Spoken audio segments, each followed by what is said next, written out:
Merci de nous rejoindre sur Télé 50, c'est APJ, au peuple de juger. Aujourd'hui, nous allons recevoir pour vous Jérémy Kalala, avocat de son État, conseiller du ministre du Commerce extérieur, Jean-Lucien Boussa Togba. Jérémy Kalala, bienvenue. Merci. Merci d'avoir accepté l'invitation de Télé 50. Vous êtes conseiller du ministre Jean-Lucien Boussa, ministre du Commerce extérieur. Effectivement, monsieur Crispin Chibassou. Et bientôt, le gouvernement congolais, le premier gouvernement de l'alternance, aura une année, même si c'est dans plus ou moins 3 mois, mais c'est l'ère de bilan quand même. Quel est le bilan à mi-parcours du ministre Jean-Lucien Boussa, dont vous êtes conseiller? Merci beaucoup, monsieur Crispin, de m'avoir invité sur les plateaux de l'APJ au peuple des jugés. Je pense qu'aujourd'hui, le peuple va pouvoir juger, avoir un mot à dire sur le bilan à mi-parcours de son Excellence Jean-Lucien Boussa depuis qu'il est venu au destiné du commerce extérieur. Sans plus tarder, récemment, il y a eu des mesures qui étaient prises en collaboration avec certains membres du gouvernement de la République pour atténuer les effets néfastes dus à la pandémie au Covid-19. Il y a également, depuis, je rappelle aux téléspectateurs de Télé 50 que son Excellence Jean-Lucien Boussa a atterri au commerce extérieur en 2017. Et depuis qu'il est là, il n'a eu que comme préoccupation de travailler pour le bien-être du peuple congolais. Et dans ce cadre-là, il a eu à poser beaucoup d'actes. Nous parlerons ici des mesures de limitation des importations de certains produits. Nous parlerons de la création d'une agence qu'on appelle Agence nationale pour la promotion des exportations en APEX. Nous parlerons de la Commission nationale des matériels des prix à qui il a donné vie. Nous parlerons, messieurs les journalistes, en ce qui concerne de l'administration du commerce, de l'assainissement de cette administration. Nous parlerons de l'augmentation de la motivation aux agents pour mieux servir l'État. Nous parlerons de leur santé. Nous parlerons de protection de santé des Congolais d'une manière générale. Enfin, nous allons citer par ce que son Excellence Jean-Lucien Boussa a fait en ce qui concerne les établissements publics sous tutelle. Nous parlerons de l'OCC et de l'AFIKIN. Voilà un peu ce que nous pouvons mettre à l'actif, ce qui est largement positif de son Excellence Jean-Lucien Boussa depuis son avènement au commerce extérieur. Mais on a noté dans l'opinion, cette décision était pas trop bien reçue par l'opinion publique, surtout ceux qui font les commerces entre Kinshasa et l'Angola, l'interdiction des produits, de certains produits par le ministre Jean-Lucien Boussa, le ministre du Commerce extérieur. Comment expliquez-vous cette décision qui était tombée comme ça et puis on interdit les importations et pourtant on avait vu Kinshasa commencer à vivre avec des produits venant de l'Angola et comme ça? Crispin, permettez-moi, avant de répondre à la question relative à la décision de limiter certaines importations de produits que je vais énumérer, mais j'aimerais que nous puissions parler de mesures qui ont été prises par son Excellence Jean-Lucien Boussa. Nous allons revenir sur ça. Okay. On va revenir sur ça. Répondez d'abord à cette question parce que c'est trop crucial pour les téléspectateurs qui nous suivent. Ils doivent comprendre la quintessence de cette décision. Merci beaucoup, M. Crispin. Pour parler de l'arrêté portant limitation des importations de certains produits tels que les ciments gris, la boisson, la bière et la boisson gazeuse, sans oublier les barres de fer, les sucres et consorts.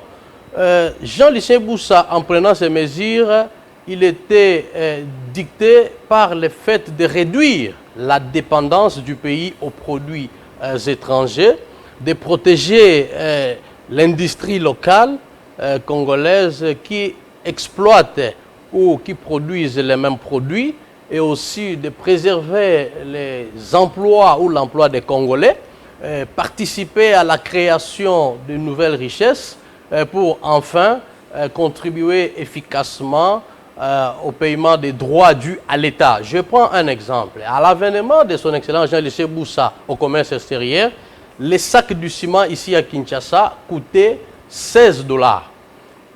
Chez moi, en Bujimaï, au Kasaï oriental, les sacs de ciment coûtaient entre 40 et 45 dollars. Chez lui, à Gemena, les sacs de ciment revenaient à 35 dollars. Mais lorsqu'il a pris ces mesures interdisant l'importation de ciment ici au Congo, aujourd'hui à Kinshasa, les sacs de ciment coûtent 9 dollars et c'est là, le prix est maintenu. Il n'y a pas de pénurie, il n'y a pas de variation. Et vous pouvez trouver les ciments d'où que vous êtes à Kinshasa pour la construction. Au-delà de cela, ces mesures ont permis à ce que les opérateurs économiques qui sont dans les domaines puissent voir leurs industries qui emploient les Congolais ne soient pas menacées de disparition. Et l'emploi a été préservé, ils continuent à payer quelque chose dans la caisse de l'État afin de donner à l'État les moyens de sa politique. Dire aujourd'hui que ceux qui font des importations, les commerces entre Luanda et Kinshasa ont vu de mauvais œil ces mesures, je ne pense pas. Vous pouvez poser la question, par exemple, aux opérateurs économiques qui œuvrent dans la cimenterie, dans la brassicole, ainsi que ceux qui produisent les sucres. Je prends le cas de Kwilungongo qui était menacé de disparition. Mais aujourd'hui, cette société continue à exister et elle continue à employer les Congolais et ce sont là les bénéfices de ces mesures. Et aujourd'hui, il n'y a pas pénurie. Donc, il fallait changer les paradigmes pour essayer de changer un peu la balance qui était beaucoup plus tournée vers l'extérieur. Et aujourd'hui, nous pouvons trouver ces mêmes produits ici sur place sans pouvoir autant faire beaucoup d'acrobaties. Alors, le monde vit aujourd'hui la crise de cette pandémie du Covid-19. Parlons-en. Quelles sont les mesures prises par les ministres pour gérer le commerce pendant et après la crise du Covid-19? Gouverner, c'est prévoir. Merci beaucoup, Monsieur Crispin. La pandémie à Covid-19 a des effets néfastes qui sont perceptibles dans toutes les économies mondiales. Mais à ce sujet, à ce qui concerne la République démocratique du Congo, son Excellence Jean-Lucien Boussa n'a pas croisé les bras en synergie avec les autres membres du gouvernement de la République. Je peux vous citer l'économie nationale, le ministère des Finances, avec en son sein la DGDA. Son Excellence a pris des mesures pour atténuer, tant soit peu, les effets néfastes dus à la pandémie Covid-19. Je commence par la première mesure, qui est celle de l'exonération des droits, taxes, impôts sur les intrants, sur les matériels et équipements médicaux utilisés pour lutter contre la Covid-19. Il y a eu des mesures où la mesure relative à l'enlèvement d'urgence de ces intrants-là qui pouvaient traînailler au niveau de la douane, ainsi que les produits de consommation de masse.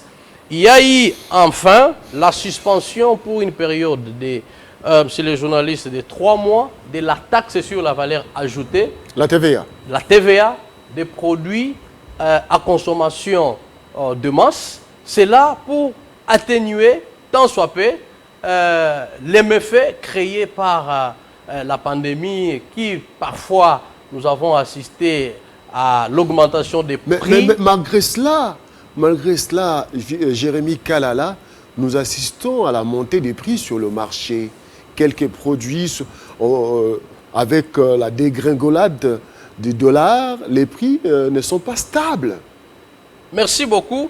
Vous allez me dire que ça n'engage pas votre ministère, mais parlons de ces mesures prises par le ministre. Eh bien, ça devait avoir des effets directs sur la fixation de prix. Merci beaucoup, Monsieur Crispin. Je suis d'avis que les mesures qui ont été prises l'ont été pour atténuer tant soit peu la misère ou les effets négatifs créés par la pandémie. Mais aujourd'hui, prenons le cas de la TVA, la taxe sur la valeur ajoutée. Le pourcentage est de 16, comme vous connaissez, sur les importations. Mais son Excellence Jean-Luc Boussa a demandé à ce qu'il y ait la suspension de la perception de cette taxe sur tous les produits ou tout ce que la population consomme en masse. Mais je pense que les mesures doivent suivre. C'est au ministère de l'économie nationale de se déployer pour que les opérateurs économiques qui ont bénéficié de la suspension du paiement de la TVA, que cela puisse avoir des répercussions sur les prix, sur les marchés, étant donné que le peuple congolais doit avoir ces produits en permanence. Mais je suis sûr que le travail également est en train de se faire au niveau de l'économie nationale parce que le gouvernement est uni par la solidarité gouvernementale et la collaboration. Récemment, j'ai vu une grille qui a fait état de la réduction du taux de carburant, l'essence, pétrole et consorts. Et aussi, j'ai vu que certains produits de première nécessité avaient baissé les prix. Je pense que le travail continue à être fait dans ce sens, étant donné que le gouvernement est là pour répondre aux besoins pressants de la population congolaise. L'importation de produits, c'est votre dada. C'est votre rôle, ça revient dans les responsabilités de votre ministère. Mais qu'allons-nous importer si nous ne produisons pas? Qu'allons-nous importer ou exporter si nous ne produisons pas assez? Parce que vous avez démontré qu'avec les mesures prises pour contrer l'importation de produits, la RDC a commencé à produire ces produits et nous avons vu la stabilité des prix. Mais après le coronavirus, il faudra aussi penser être un plus grand exportateur de produits. Pourquoi pas? Qu'est-ce qui est fait dans ce sens? Quelles sont les mesures prises? Merci beaucoup, monsieur le journaliste. Il faut mettre à l'actif de son Excellence Jean-Luc Boussa la création de l'Agence nationale pour la promotion des exportations, ANAPEX, qui a été créée à son initiative par le décret du Premier ministre du 5 mars 2019. Cet outil indispensable qui doit aider la République à surmonter ou à capitaliser les avantages qu'offre la mise en place de capitaux par les pays industrialisés pour résorber tant soit peu les effets néfastes du Covid-19.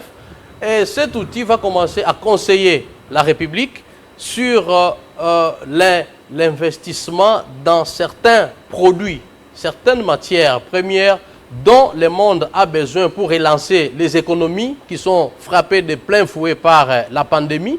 Et de ce point de vue, le Congo aura à être un interlocuteur économique important parce qu'il aura à proposer au monde plusieurs matières premières dont le monde a besoin.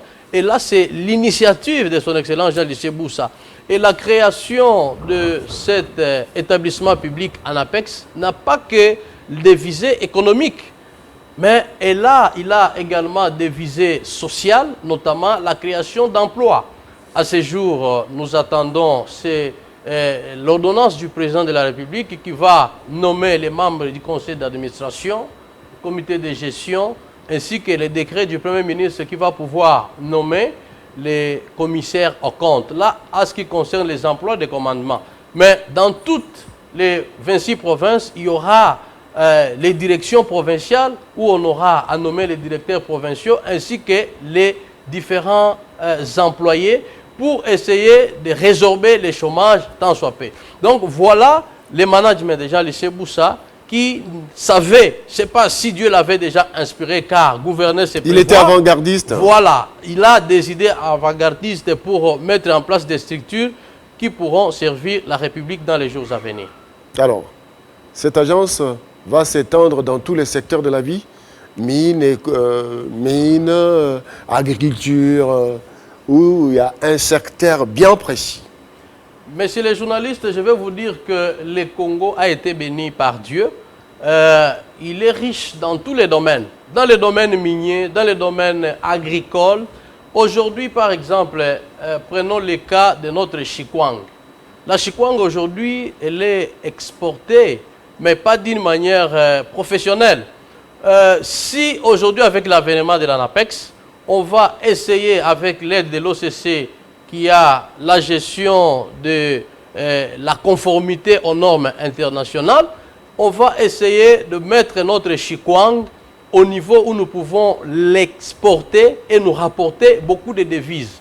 Prenons un autre exemple du piment. Nous avons un piment ici qui est d'une bonne qualité.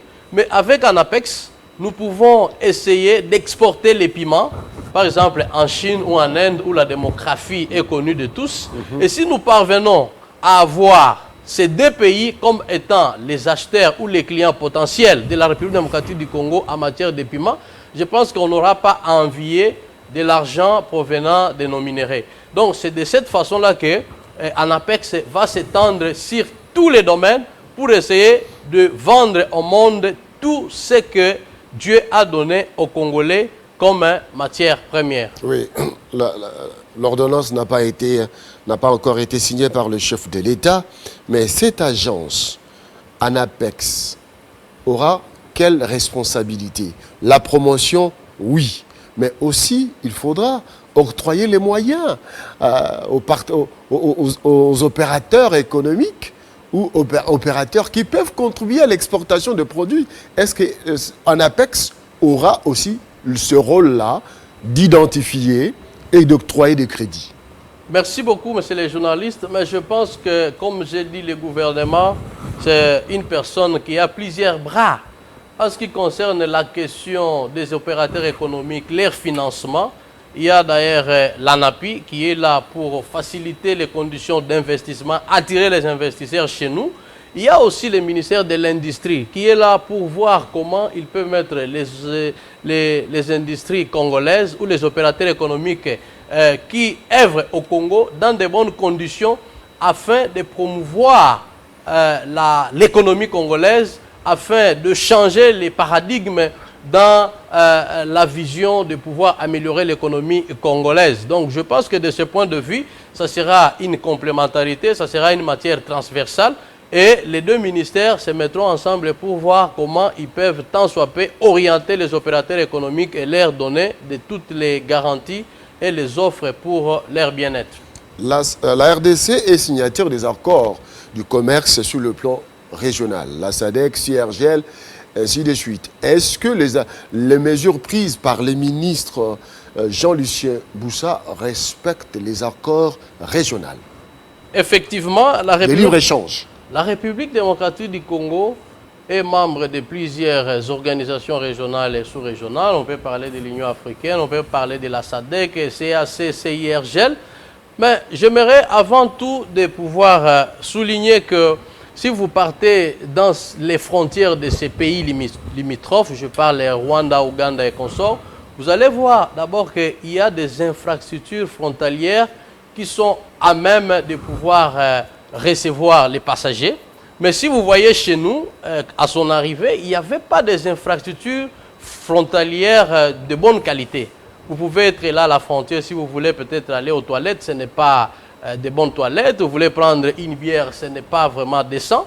Mais à son arrivée, par son management, son excellence Jean-Lucien Boussa a obtenu un crédit ou un financement de la Banque mondiale à hauteur de 34 millions de dollars. 34 millions de dollars? Oui, pour la modernisation des infrastructures frontalières.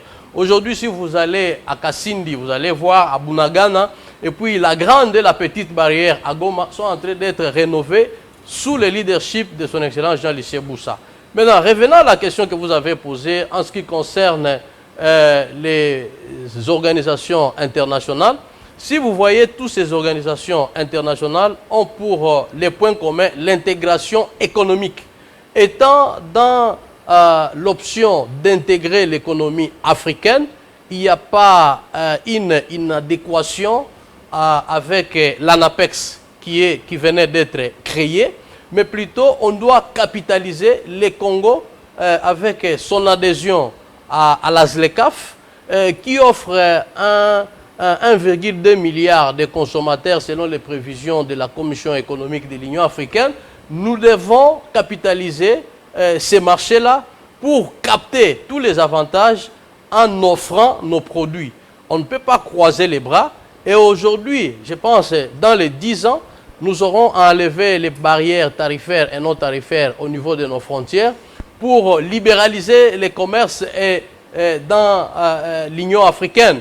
Mais nous ne pouvons pas être seulement un marché qui doit recevoir, mais nous devons aussi offrir. C'est dans ce cadre-là que Jean Lisseboussa a créé un APEX pour essayer de travailler sur ces questions de telle sorte qu'avant l'arrivée des 10 ans, que nous puissions être en mesure d'avoir plusieurs produits que nous allons vendre dans les marchés que nous offre la ZLECAf. Oui, la RDC importe beaucoup. L'exonération des produits de première nécessité, vous l'avez dit, est-ce que l'exonération prendra combien de temps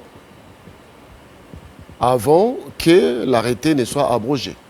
Seulement durant la période du Covid-19 que les opérateurs économiques bénéficieront de l'exonération ou ça va prendre quelques temps et puis voilà, ça s'arrête. L'exonération est limitée dans le temps et dans l'espace. Dans l'espace, c'est sur toutes les frontières de la République démocratique du Congo et dans le temps, en ce qui concerne les impôts, taxes et redevances dues à l'État, sur les intrants, c'est pour une période de 6 mois.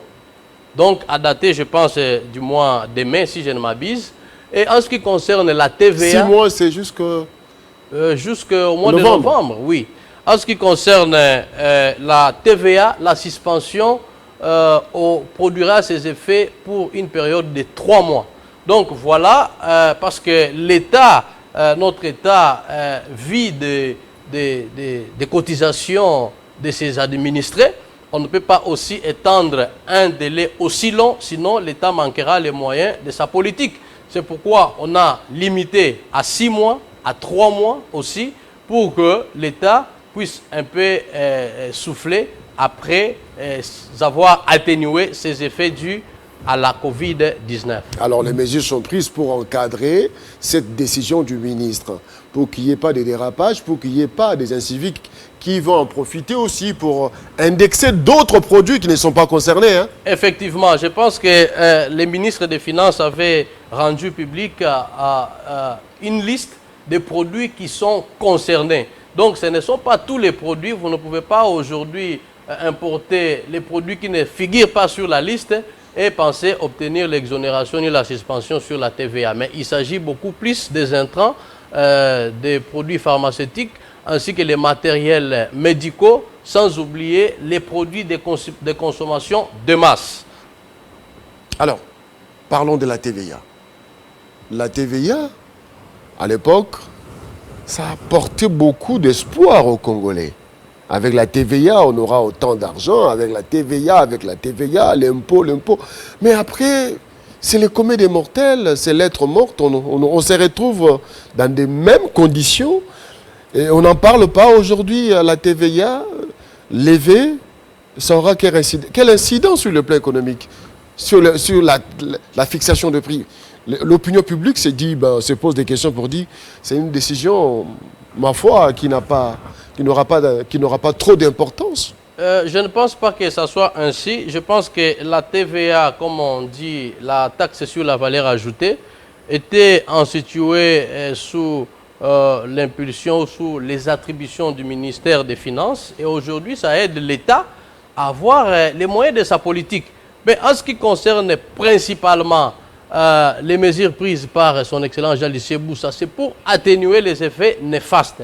Et ces effets-là, c'est pour éviter à ce que les produits qui sont frappés de TVA puissent voir les prix sur le marché augmenter. Alors que nous sommes pendant presque la période de confinement où la population ne se promène pas. Alors, il faudra que votre ministère puisse travailler en collaboration avec le ministère de l'économie dans le but de contrôler sur terrain l'exécution même de ces mesures. Effectivement, c'est comme je l'ai dit au début de cette émission, ces mesures sont prises en synergie avec les autres membres du gouvernement, notamment l'économie nationale ainsi que le ministère des Finances.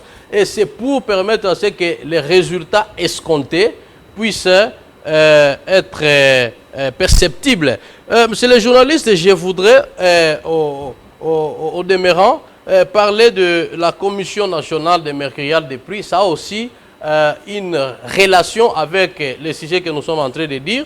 Je vais dire que la Commission nationale des mercuriales des prix des produits à marché exportés a été créée par l'ordonnance du 9 novembre 1989 par le président Mobutu, qui a pour mission, entre autres, de pouvoir fixer les prix de nos produits en matière à exporter, nous donnant un minimum. Et cet outil n'a jamais fonctionné. Et pourtant, ça n'a jamais fonctionné. Ça n'a jamais fonctionné depuis 1989, faute de moyens. Aujourd'hui, on peut vous dire, mais cette structure est marge du budget de l'État. Mais le budget, c'est une prévision de recettes et de dépenses. Je prends un exemple l'année passée. La structure avait un budget de 106 803 000 francs prévus dans le budget. Mais lorsque vous voyez les plans d'engagement budgétaire trimestriel, par exemple du premier trimestre, vous allez voir que c'est zéro. Donc, c'est dire que les budgets, on peut prévoir, mais l'État ne disponibilise pas les moyens. Surtout que présentement, là, nous fonctionnons sur base caisse. On dépense, le gouvernement ne dépense que quand il y a quelque chose dans la caisse. Mais pour pallier à cette insuffisance de fonctionnement, son Excellence Jean-Lycée Boussa, à l'époque, avait écrit à son collègue ou à ses collègues des mines et des finances pour solliciter à ce que dans le cadre de la redevance et frais perçus à l'exportation des produits miniers, que l'ANAPEX soit incluse, plutôt la commission des mercuriales soit incluse parmi les services qui bénéficient de ces 1%. Pour votre information, lorsque vous lisez l'article 234 alinéa 3 du Code minier, il est dit que pour ceux qui interviennent, les services de l'État qui interviennent dans l'exportation de nos produits, ont droit à 1% de la valeur de produits exportés. Et l'article 520 du règlement minier donne droit au ministre des Finances de prendre un arrêté pour instaurer les guichets uniques afin de récolter ces 1% et les modalités de partage. C'est dans cette optique-là que dans l'arrêté qui a été signé en 2015, le numéro 36 par le ministre des Finances, qui n'avait octroyé que 2% au secrétariat général du commerce extérieur, mais à l'avènement des gens ici en 2017, il a écrit pour qu'on puisse intégrer son cabinet au même titre que le cabinet des finances ainsi que des mines, ainsi que intégrer la mercuriale. C'est comme ça qu'en 2017, après que les dossiers soient passés au niveau du comité de suivi qui était dirigé par la DGDA, et on a attribué les 2,5 au secrétariat général, dont 0,5 attribué à la Commission nationale des mercuriales. C'est comme ça qu'aujourd'hui, cette commission des mercuriales qui est compris ou qui est composée de la présidence de la République, de la primature et différents ministères, aujourd'hui a les moyens de sa politique. Elle fonctionne chaque jeudi, elle publie les bulletins des mercuriales des prix. Et pour votre information, à la réunion qui se tient chaque mardi à la primature, cette commission envoie les bulletins des prix qui sont liés à la réunion du comité économique, comité de conjoncture économique. Et cette commission-là nous permet aussi de pouvoir savoir qui a importé quoi, à quel prix pour le rapatriement des 60% des devises telles qu'exigées par la loi sur la réglementation des changes, aussi payer à l'État ce qui lui revient, sans oublier le fait qu'un producteur de café qui ne connaît rien de ce qui se passe à l'étranger peut avoir un référentiel de prix afin de ne pas se faire flouer par un intermédiaire qui vient à la recherche de son café. Donc avec cette commission, la RDC se met à la page d'autres pays. Effectivement. Donc la RDC est à la page. Nous connaissons les prix de nos minerais. Il suffit aujourd'hui de taper sur Mercurial des prix. Vous avez les prix des diamants, de l'or, des cacao et de tous les produits que nous exportons. On n'a pas besoin de cacher quoi que ce soit. Quand vous importez, vous revenez avec 60% de vos devises. Donc voilà un peu dans le leadership, sous le leadership de Jean-Lucien Boussa, il a essayé de faire ces choses. Au commerce extérieur, à son arrivée, il a trouvé qu'il n'y avait pas la maîtrise des effectifs. Il a initié un contrôle interne qui a abouti aujourd'hui à 113 agents qui sont défictifs mais qui continuent à percevoir les salaires de l'État. Aujourd'hui, Madame le ministre de la fonction publique a sur sa table ces dossiers pour essayer de révoquer ces agents et ça sera des économies à réaliser pour l'État congolais et l'administration est assainie. Il est arrivé au secrétaire général, il a trouvé la motivation qu'on donnait aux agents. Les derniers touchaient entre 10 000, 20 000, 30 000, 50 000. Il y avait le directeur qui touchait 200 000, 250 000. Mais lui, par son leadership, aujourd'hui, les derniers agents peuvent toucher entre 250, 300, voire 450 000 par mois de motivation liée à cette redevance. Et le directeur... 450 000 et pendant ce temps, le dollar ne fait que monter. Mais comparativement à 10 000 et 20 000 qu'il touchait, vous voyez que c'est la bonne foi et le management des gens. Et les 8 mois de retard de l'OCC? À l'OCC, effectivement, à son arrivée, il a trouvé qu'il y avait les finances qui étaient déséquilibrées. Il a mis de l'ordre. Il a dit au conseil d'administration et au comité de gestion, nous allons affecter l'argent aux dépenses qui sont importantes. On a équilibré les finances, on a épongé les 8 mois d'arriérés de salaire, mais il a aussi instruit au conseil d'administration de solliciter un crédit de 5 millions de dollars pour payer les décomptes finaux de tous les retraités qui ne savaient pas aller, mais qui étaient en train de consommer l'argent en percevant les salaires d'attente. Mais aujourd'hui, tout le monde est parti. Il a demandé à ce qu'on puisse investir dans la modernisation des laboratoires pour que la conformité aux normes internationales, les contrôles qualité, pour que les Congolais puissent... Très bien. On a compris. Mais voilà. Qu'en est-il de la FIKIN? La FIKIN également, depuis qu'il est arrivé, depuis que la FIKIN est FIKIN, les agents de la FIKIN n'ont jamais touché les salaires du Trésor public. Mais quand il est arrivé, il a mené les démarches. Aujourd'hui, ces agents sont pris en charge par le Trésor public, les salaires viennent régulièrement. Et la réhabilitation de la FIKIN, on attend. Il a aussi obtenu du gouvernement au Conseil des ministres la réhabilitation de la FIKIN. N'était c'est Covid-19, les investisseurs étaient déjà en train de se bousculer au portillon du commerce extérieur. Mais je pense qu'avec le temps, dans peu de temps, on va revenir sur la question. Et aussi, le ministre a interdit l'organisation de toutes funérailles dans la FIKIN, ce qui était contraire à la mission légale de la FIKIN, qui est celle de pouvoir faire la promotion du commerce de la République démocratique du Congo. J'aimerais terminer par... On termine par là. Oui, je voudrais terminer par la santé des agents et cadres de l'administration publique. En arrivant, dans son signataire, les statistiques renseignaient que chaque année, on perdait 15 à 16 agents par manque de soins médicaux.